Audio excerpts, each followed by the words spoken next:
sebelum kita memulai kegiatan pembelajaran kita pada hari ini, ada yang bisa pimpin kita dalam doa terlebih dahulu? Oke, Baik teman-teman, sebelum kita memulai pembelajaran hari ini, mari kita berdoa sesuai dengan kepercayaan masing-masing. Berdoa mulai. Doa selesai.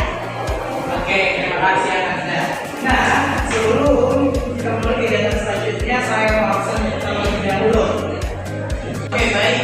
Yang pertama, Nur Asmiranda. Oke. Siti Aisyah. Oke. Nurul Aulia. Yunisa. Siti Nurfadila.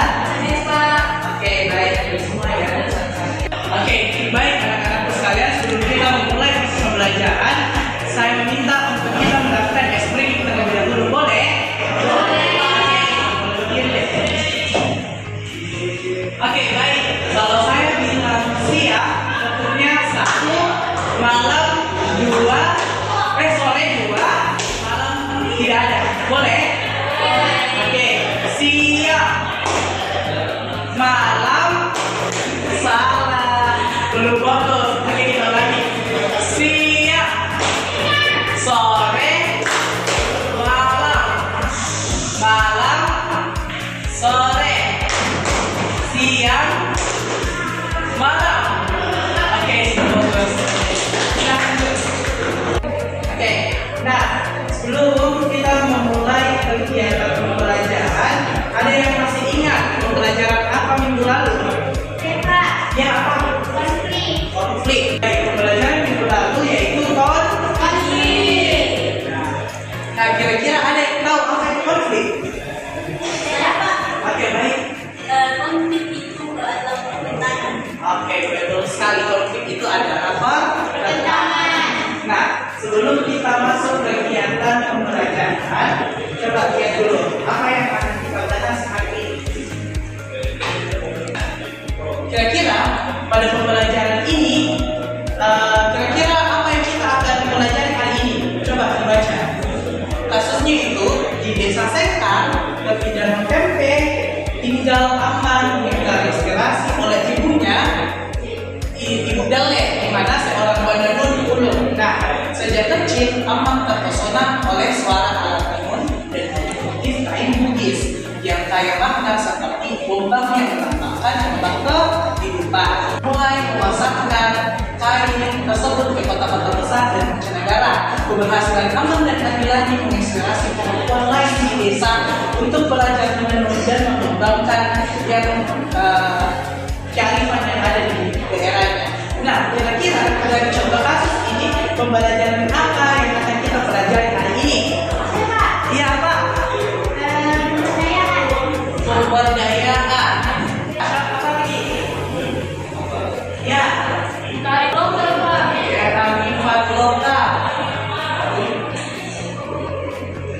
Oke. Ya. Komunitas. Nah, benar sekali ya yang dikatakan oleh Anda sekalian bahwasanya pembelajaran yang akan kita lakukan pada hari ini yaitu pemberdayaan komunitas berbasis kearifan lokal. Baik, Anda sebelum kita memulai pembelajaran kita harus tahu tujuan pembelajaran yang akan kita pelajari hari ini. Yang pertama, Anda diharapkan mampu menjelaskan definisi dari pemberdayaan komunitas dan kearifan lokal. Jadi Anda diharapkan mampu mendefinisikan kearifan lokal, pemberdayaan, dan komunitas. Yang kedua, Anda diharapkan mampu merumuskan setidaknya 5 ciri-ciri dari pemberdayaan komunitas.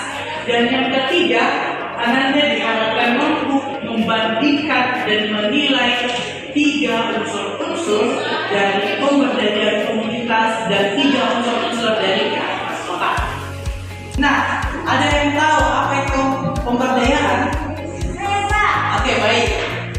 Pemberdayaan adalah upaya agar seseorang lebih berdaya. Contohnya itu seperti yang Bapak bilang tadi, yang memberdayakan wanita-wanita agar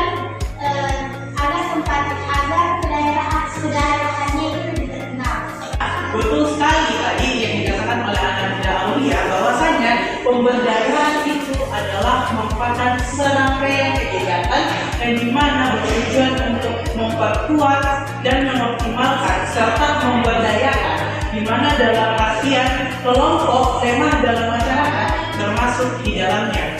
Nah, di mana contohnya ketika kita melihat bahwa di daerah-daerah perkampungan yang tidak memiliki pekerjaan, nah sinilah tujuan dari pemberdayaan. Kita memberdayakan kelompok-kelompok lemah untuk menghasilkan sesuatu. Ada yang tahu apa itu komunitas? Oke, baik. Beberapa orang dengan hobi atau kesukaan yang sama. Oke, benar yang dikatakan Asmiran. Dan di mana di sini didefinisikan oleh Wenger, di mana komunitas itu katanya adalah sekumpulan orang yang saling berbagi masalah, perhatian atau kebenaran hidup terhadap suatu topik dan memperdalam pengetahuan serta keahlian. Nah, secara dari besarnya bahwasanya ketika komunitas itu adalah bentuk kelompok, yang dimana komunitas itu tidak memiliki struktur, tetapi komunitas itu adalah bentuk kecintaan seseorang. Nah, selanjutnya ke kearifan lokal. Ada yang tahu apa itu kearifan lokal? Oke, baik. Siti. Terima Pak. Menurut saya itu kalau kearifan lokal dia berfokus ke nilai-nilai norma dan juga budaya yang dimana ini secara turun temurun Pak. Oke, betul sekali. Nah, kearifan lokal itu sendiri adalah segala bentuk kebijakan yang didasari oleh nilai-nilai kebaikan yang dipercaya. Nah, di mana diterapkan senantiasa apa keberlangsungannya dalam waktu yang cukup lama secara turun-temurun. Nah, di mana ini menjadi tempat tinggal mereka, di mana secara teknologi kearifan lokal itu sendiri terdiri dari dua kata, yang dimana lokal sebutan lain yang dimana kearifan lokal. Jadi kearifan lokal ini adalah nilai-nilai atau norma-norma yang berlaku dalam suatu masyarakat. Oke, baik anak-anak sekalian, di sini ada ciri-ciri dari pemberdayaan. Di mana ciri yang pertama itu adalah pemberdayaan komunitas melakukan break even atau keseimbangan keuntungan atau keadilan dalam setiap kegiatan yang dilakukan. Maksudnya di sini bahwasanya dalam hasil pemberdayaan komunitas yang dilakukan oleh masyarakat itu kembali lagi ke daerahnya yang memiliki keuntungan di mana bertujuan untuk membangun daerah setempatnya. Itu yang dimaksud pemberdayaan komunitas melakukan break even atau keseimbangan keuntungan. Tidak ada yang merasa rugi, tidak ada yang merasa untung. Nah, yang kedua itu adalah pemberdayaan komunitas melibatkan partisipasi remaja. Nah, otomatis ketika kita melakukan suatu pemberdayaan, otomatis kita membutuhkan partisipasi remaja atau partisipasi masyarakat yang ada di lingkungan sekitar yang ingin untuk diberdayakan. Nah, ketika tidak ada partisipasi oleh remaja, maka tidak akan terjadi pemberdayaan. Nah, yang ketiga itu adalah pemberdayaan komunitas yang melibatkan pelatihan. Nah, kalau kita katakan bahwa pelatihan penting dalam pemberdayaan karena kenapa? Oke, baik anak-anak sekalian, di sini ada ciri-ciri dari pemberdayaan. Di mana ciri yang pertama itu adalah pemberdayaan komunitas melakukan break even atau keseimbangan keuntungan atau keadilan dalam setiap kegiatan yang dilakukan. Maksudnya di sini bahwasanya dalam hasil pemberdayaan komunitas yang dilakukan oleh masyarakat itu kembali lagi ke daerahnya yang memiliki keuntungan di mana bertujuan untuk membangun daerah setempatnya. Itu yang dimaksud pemberdayaan komunitas melakukan break even atau keseimbangan keuntungan. Tidak ada yang merasa rugi, tidak ada yang merasa untung. Nah, yang kedua itu adalah pemberdayaan komunitas melibatkan partisipasi remaja. Nah, otomatis ketika kita melakukan suatu pemberdayaan, otomatis kita membutuhkan partisipasi remaja atau partisipasi masyarakat yang ada di lingkungan sekitar yang ingin untuk diberdayakan. Nah, ketika tidak ada partisipasi oleh remaja, maka tidak akan terjadi pemberdayaan. Nah, yang ketiga itu adalah pemberdayaan komunitas yang melibatkan pelatihan. Nah, kalau kita katakan bahwa pelatihan penting dalam pemberdayaan karena kenapa? Ketika kalian datang ke sebuah daerah, otomatis dia masih rendah akan pengetahuan. Nah, Nah, kita berperan di sini untuk melatih soft skill sebelum mereka melakukan pemberdayaan. Nah, di sini ada yang keempat, pemberdayaan komunitas harus dapat memaksimalkan pembiayaan sumber daya. Nah, otomatis ketika kita sudah memiliki masyarakatnya, nah diperlukan juga adalah pembiayaan sumber dayanya. Nah, yang terakhir kita ada pemberdayaan komunitas yang berfungsi sebagai penghubung antara kepentingan pemerintah yang bersifat mikro dan makro. Maksudnya di sini bahwa misalnya kan biasa kita lihat bahwa masyarakat yang di desa itu agak kurang dilihat oleh pemerintah. Nah, hadirnya pemberdayaan komunitas ini akan mengangkat nilai-nilai budaya atau karakter yang ada di daerah itu supaya bisa berkembang. Dan di mana agar pemerintah dapat melirik bahwa ternyata daerah ini tinggi akan kearifan lokalnya. Nah, ini yang dimaksud ciri-ciri. Adapun unsur-unsur dari komunitas yang pertama itu adalah seperasan, di mana seperasan itu adalah kepentingan pribadi yang diselaraskan sama kepentingan komunitas yang membentuk struktur sosial. Yang kedua itu adalah sepenanggungan, di mana sepenanggungan itu adalah kita ini mengetahui peran serta tanggung jawab dari masing-masing anggota komunitas. Jadi ketika itu saling memerlukan. Nah, di dalam komunitas itu kita saling memerlukan satu sama lain, saling memiliki kebutuhan satu sama lain, yang dimana baik itu kebutuhan fisik maupun kebutuhan secara psikologis. Oke, baik anak-anak sekalian, ada unsur-unsur dari kearifan lokal. Nah, yang pertama itu adalah nilai lokal, yang kedua keterampilan lokal, dan ketiga pengetahuan lokal, dan keempat hukum lokal, dan yang terakhir adalah kepercayaan lokal. Baik, karena saya tadi sudah menjelaskan beberapa materi mengenai pengertian, ciri-ciri, serta unsur-unsur, masuklah kita kepada pembagian kelompok.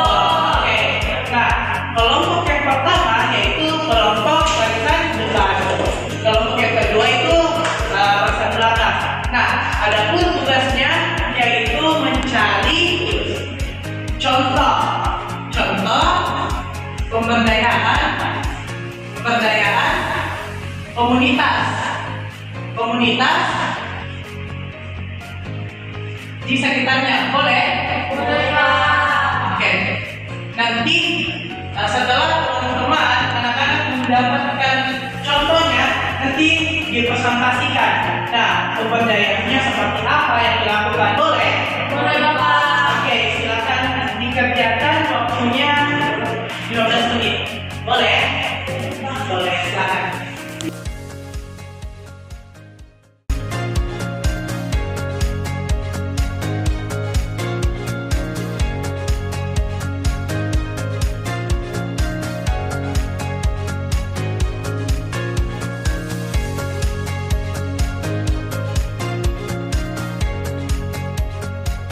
Sudah semua?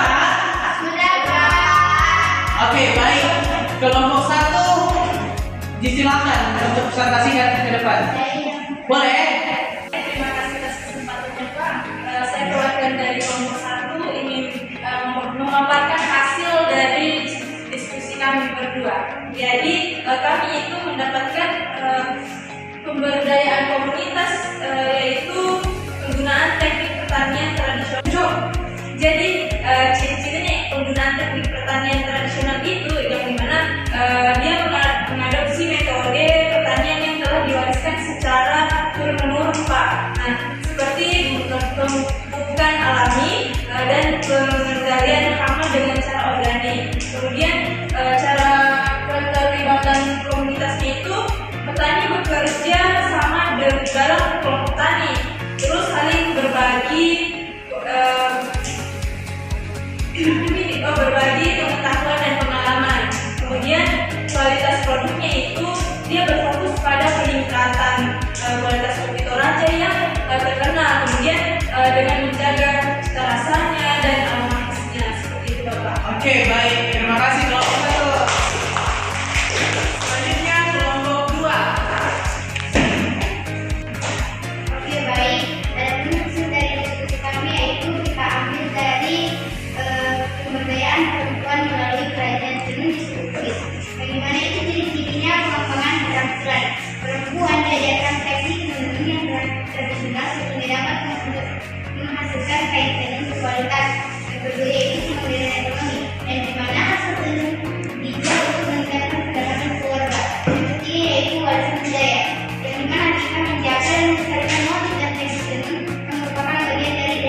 kumpulan kita pada pagi hari ini yaitu adalah kita dapat mengetahui bahwasannya pemberdayaan komunitas itu merupakan proses penting untuk memberikan kekuatan kepada kelompok margi Bentau yang dimana lebih melibatkan partisipasi aktif masyarakat dan didukung oleh nilai-nilai kearifan lokal yang dimana bertujuan untuk meningkatkan kemampuan masyarakat yang memenuhi kebutuhan dasar dan mengembangkan keterampilan.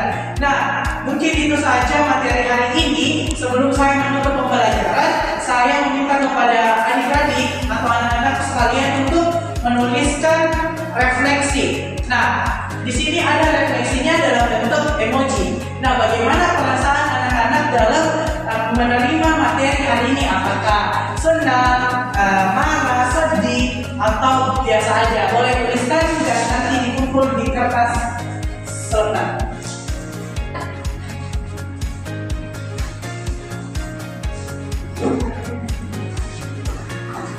Oke, baik, makasih ya. Adapun motivasi hari ini yaitu kejarlah cita-cita adik-adikku semua atau anak-anak semua setinggi mungkin, karena di dunia sekarang itu ketika kita tidak memiliki status atau pendidikan yang baik, kita akan dianggap lemah oleh beberapa kaum yang lain. Nah, maka dari itu teman-teman pergunakanlah pendidikannya dengan sebaik-baik mungkin dan raihlah cita-citanya setinggi mungkin. Nah, berakhir pula pembelajaran kita pada hari ini. Saya ucapkan terima kasih atas partisipasinya semua. Wabillahi taufiq wal hidayah. Wassalamualaikum warahmatullahi wabarakatuh.